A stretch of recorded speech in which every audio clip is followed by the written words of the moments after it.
Welcome to our next video in our series, Dealing with the Demonic. Again, we are making the assumption that we can learn about dealing with demonic and fighting in the spiritual world by looking at the military conflicts between Israel and her enemies. So in Exodus chapter 3, we have one of the major conflicts that Israel had with its enemies. And so we're looking at the exodus of Israel from the Egyptians. And starting out, we see, I have come down to deliver. This is God speaking.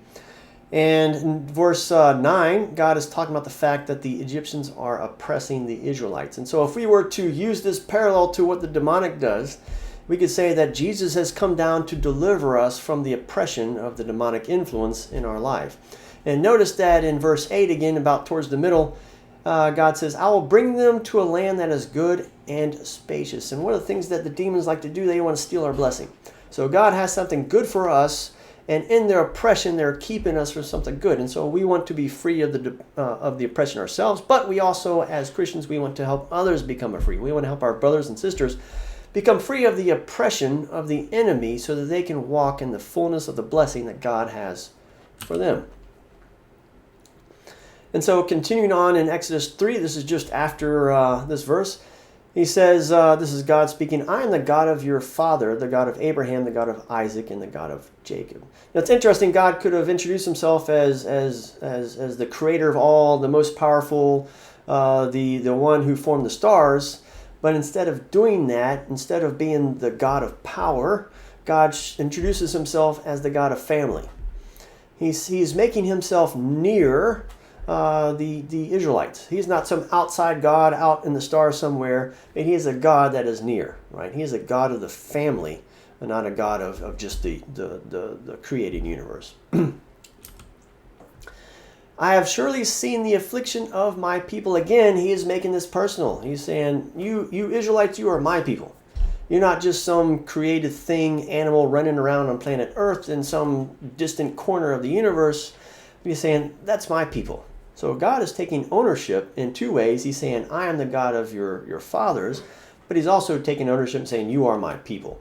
And so this is one of the fundamental issues I think that is important in dealing with the demonic, is to know that the God who sets us free is not some God out there in the stars somewhere, but he's a God that is personal. He is the God of us personally, and we are his people.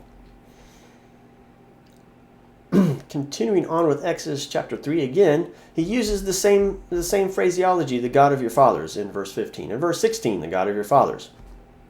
So this is very important. When God repeats himself, he is telling us that this is very important. In Exodus chapter 4, same thing, the God of your fathers. Exodus chapter 6, the God of your fathers. So we've seen this now 5 times where God has not introduced himself as the creator of everything, and he's the great God and no one's above him, but he's presenting himself as the God of our fathers. And why is that? I think the answer is found here, and this is important in understanding why God has decided to move on behalf of the Israelites. It says here that during the long period of time, the king of Egypt died, and the Israelites groaned because of the slave labor. So now they're under slavery. They cried out, and their desperate cry because of their slave labor went up to God. So God is hearing.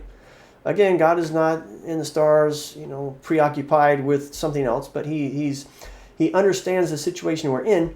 Verse 24, God remembered his covenant with Abraham and Isaac and Jacob. So in in chapters 3 and chapters 4 and chapter 6, God says over and over again, I am the God of Abraham, Isaac, and Jacob. Why? Why does he say that in the framework of freeing the people of Israel from Egypt? Because he has a covenant with them.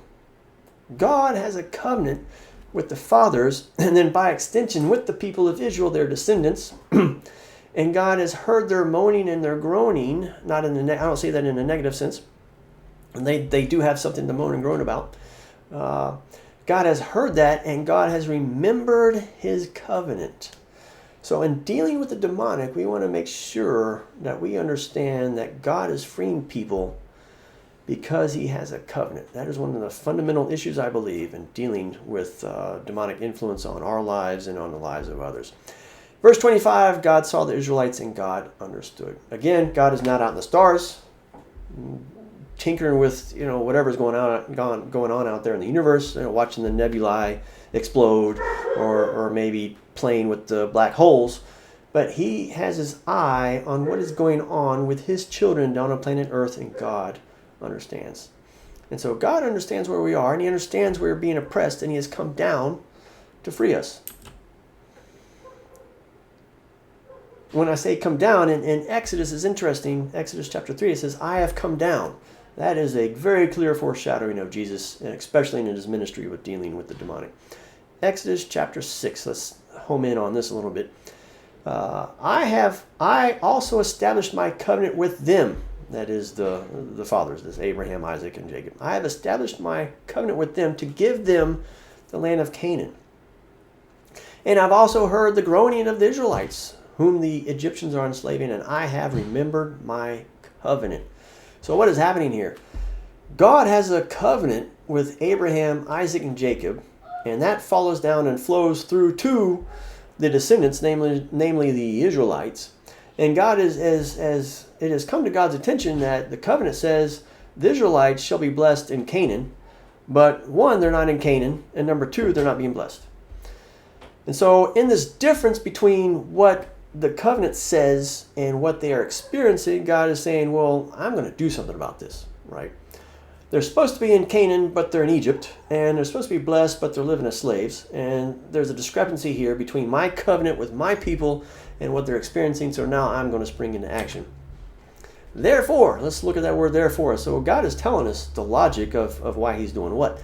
Therefore, tell the Israelites, I am the Lord. So he's explaining, he says, look, I'm God. I'm going to make this happen. I will bring you out from your enslavement to the Egyptians. I will rescue you from the hard labor they impose. I will redeem you. That's a teaching in itself. With an outstretched arm and with great judgments. We will go into great judgments in the next video. Basically, what's saying here is God has a difference. God is noticing that there is a difference between what God has said in his covenant and what God is seeing in the real life. And God has come down to manifest the fact that he wants his people to be in Canaan. He has a blessing for them. He wants his people to be in Canaan, not in Egypt. And he wants them to be blessed and not slaves. And so as we think about dealing with the demonic, let us consider the fact, and we'll go into this in more detail in the next video, let's consider the fact that God is going to free us and wants to free us from demonic oppression because he has a covenant with us. Amen.